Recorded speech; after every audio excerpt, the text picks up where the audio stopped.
Assalamu alaikum students, I am Faiza Jamali and today we are going to learn the series combination of the capacitors.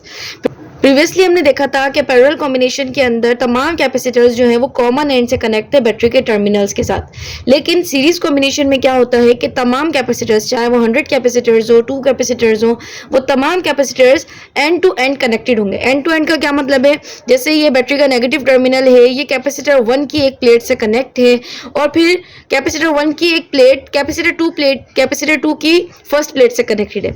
इसी तरीके से capacitor 2 की second plate capacitor 3 के first plate से connected है और capacitor 3 की last plate जो है वो बैटरी के पॉजिटिव टर्मिनल से कनेक्टेड है। सीरीज कॉम्बिनेशन के अंदर ये है कि बैटरी का अगर नेगेटिव टर्मिनल कैपेसिटर 1 से कनेक्टेड है तो पॉजिटिव टर्मिनल किसी और कैपेसिटर से कनेक्ट है, जबकि पैरेलल के अंदर अगर कैपेसिटर 1 का फर्स्ट टर्मिनल नेगेटिव से कनेक्टेड होगा तो दूसरा पॉजिटिव से होगा। इसी तरीके से सेकंड का भी होगा और थर्ड का भी होगा। लेकिन यहाँ पर फर्स्ट कनेक्शन और लास्ट कनेक्शन बैटरी के टर्मिनल से अलग अलग है, तो हम इसको कहते हैं कि in series combination all the capacitances are connected with end to end connection.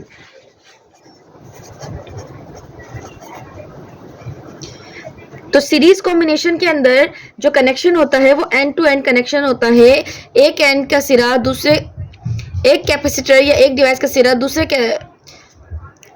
सिरा दूसरे डिवाइस से जो है वो कनेक्टेड होता है। इसी तरीके से सो ऑन जितने डिवाइसेस लगे हुए होते हैं वो एक दूसरे के साथ एंड टू एंड कनेक्टेड होते हैं। और यहाँ पर मैंने बनाया है इसका एक इक्विवेलेंट सर्किट। इक्विवेलेंट सर्किट क्यों बनाया है कि मतलब ये तीनों कैपेसिटर जितने भी चार्जेस को स्टोर करेगा, ये एक सिंगल इक्विवेलेंट कैपेसिटर उतने ही चार्जेस को स्टोर करेगा। यहाँ पर हमें मालूम करना है कि इक्विवेलेंट कैपेसिटेंस कितनी होगी। जब हम कैपेसिटर को पैरेलल में कनेक्ट करते हैं तो उसकी कैपेसिटेंस जो होती है वो इंक्रीज हो जाती है। अब हम देखेंगे कि जब हम कैपेसिटर्स को सीरीज कॉम्बिनेशन में कनेक्ट करते हैं तो उसकी इक्विवेलेंट कैपेसिटेंस कितनी होगी। तो पहला रिलेशन जो हमें कैपेसिटर का पता है वो है Q is equal to CV। अगर मैं कैपेसिटर 1 की बात करूंगी तो C1, कैपेसिटर 2 की बात करूंगी तो C2 और कैपेसिटर 3 की बात करूंगी तो C3। इसके लिए मैं अगर फॉर्मूला अरेंज कर दूं तो C is equal to Q divided by V हो जाएगा।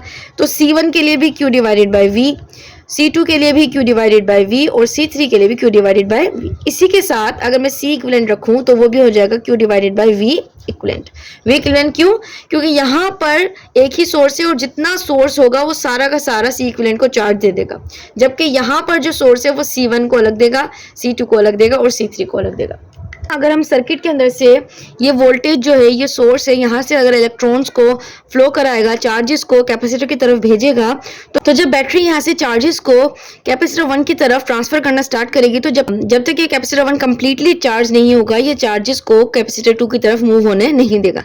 जैसे ही ये कंप्लीट चार्ज हो जाएगा तो यहाँ से इलेक्ट्रॉन्स फ्लो होना स्टार्ट होंगे। अब जो कैपेसिटर के अंदर मजीद चार्जेस आएंगे वो आगे की तरफ नहीं जाएंगे, बल्कि इसके ऊपर स्टोर हुए हुए चार्जेस ही आगे की तरफ शिफ्ट होना स्टार्ट होंगे।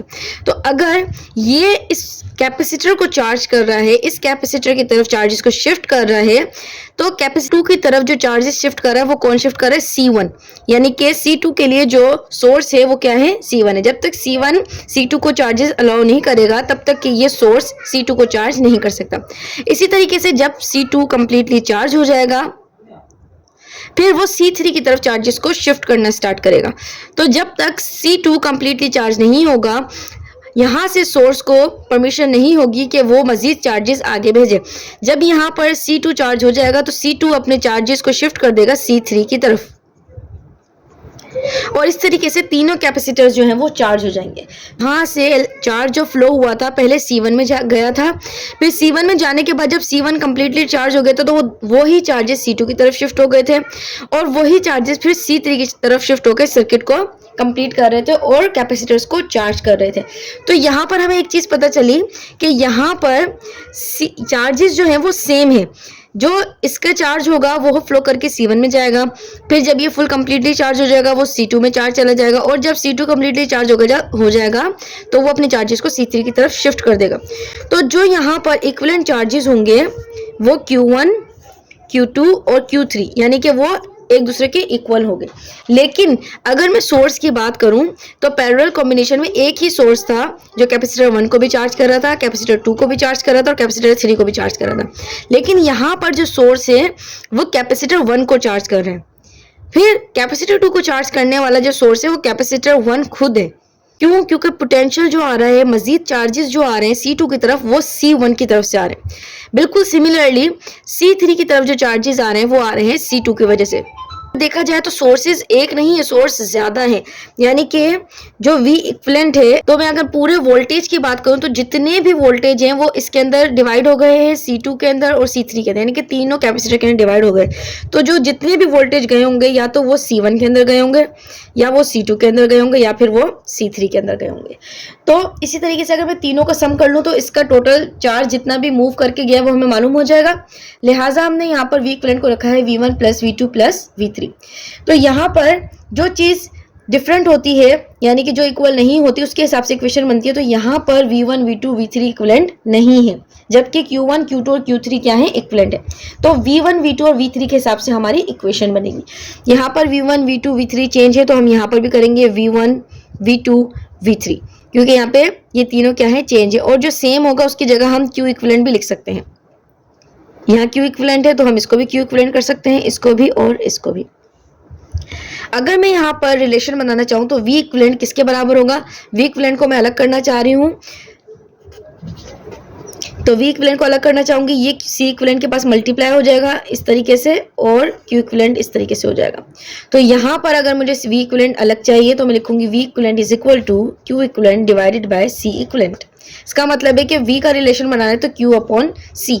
तो यहाँ पर मैं लिखूंगी Q अपॉन C इक्विवेलेंट, और V1 की जगह लिखूंगी Q equivalent upon C1, V2 की जगह लिखूंगी Q equivalent upon C2 plus, और V3 की जगह लिखूंगी Q इक्विवेलेंट अपॉन C3। यहाँ पर Q इक्विवेलेंट कॉमन आ रहा है तो हम Q इक्विवेलेंट को कॉमन ले लेंगे। अंदर हमारे पास रेसिप्रोकल में बचेगा C1 plus C2 plus C3। Q equivalent से Q इक्विवेलेंट कैंसिल, तो 1 over C equivalent is equal to 1 over C1 plus 1 over C2 plus 1 over C3। जब भी हम सीरीज कॉम्बिनेशन के अंदर कैपेसिटर्स को कनेक्ट करते हैं तो इसकी कैपेसिटेंस जो है वो डिक्रीज हो जाती है, क्योंकि ये रेसिप्रोकल का रिलेशन है। तो इसका मतलब है जब भी कैपेसिटर्स को सीरीज कॉम्बिनेशन में कनेक्ट किया जाएगा तो इनकी जो इक्विवेलेंट कैपेसिटेंस होगी वो कम हो जाएगी, और पैरेलल कॉम्बिनेशन के अंदर जो इक्विवेलेंट कैपेसिटेंस होती है वो इंक्रीज हो जाती है। सीरीज कॉम्बिनेशन हमारे पास इसी जगह पर यूज होता है जहां पर हमें बहुत सारे डिवाइसेस को एक साथ टर्न ऑन और टर्न ऑफ करना पड़ता है। इसका एडवांटेज ये होता है कि हम एट अ टाइम बहुत सारे डिवाइसेस को एक साथ ऑन कर सकते हैं, जैसे फैक्ट्रीज वगैरह या कंपनीज वगैरह, या घरों में भी हमें बहुत सारे बल्ब एक साथ ऑन करने होते हैं तो हम सीरीज कॉम्बिनेशन में उसको कनेक्ट करते हैं। डिसएडवांटेज ये है कि अगर सीरीज कॉम्बिनेशन के अंदर कोई एक अप्लायंस खराब हो जाता है तो हमें पूरा डिवाइस को बंद करना पड़ता है, तो हमें तमाम डिवाइसेस को टर्न ऑफ करने के बाद उसकी मेंटेनेंस करनी पड़ती है। और अगर एक जो है सर्किट दरमियान में कहीं पर भी खराब हो जाए तो फिर वहां से कनेक्शन को हमें कट करना पड़ता है, कनेक्शन को मेंटेन करने के लिए कट करना पड़ता है। अगर यहाँ पर C1 और C2 के दरमियान का कनेक्शन अगर खराब हो जाए तो वोल्टेज के पास कोई दूसरा रास्ता नहीं है कि वो C3 के पास पहुंचे, क्योंकि C3 के पास पहुंचने का वाहिद रास्ता यही है कि C1 और C2 के पास से गुजर कर जाए। बिल्कुल इसी तरीके से सीरीज कॉम्बिनेशन के तमाम डिवाइसेस एक दूसरे के साथ कनेक्ट होते हैं, दूसरे पर डिपेंडेंट करते हैं, इसीलिए हम ज्यादातर यूज जो है वो पैरेलल कॉम्बिनेशन का करते हैं अपने हेल्दी फंक्शन के लिए, हेल्दी सर्किट्स के लिए। और सीरीज कॉम्बिनेशन का यूज हम उन जगहों पे करते हैं जहां पर हमें बहुत सारे डिवाइसेस को एक साथ टर्न ऑन एक साथ टर्न ऑफ करना होता है। ये है हमारा आज का टॉपिक। मिलते हैं नेक्स्ट वीडियो में, तब तक के लिए अपना ख्याल रखिएगा। अल्लाह हाफिज।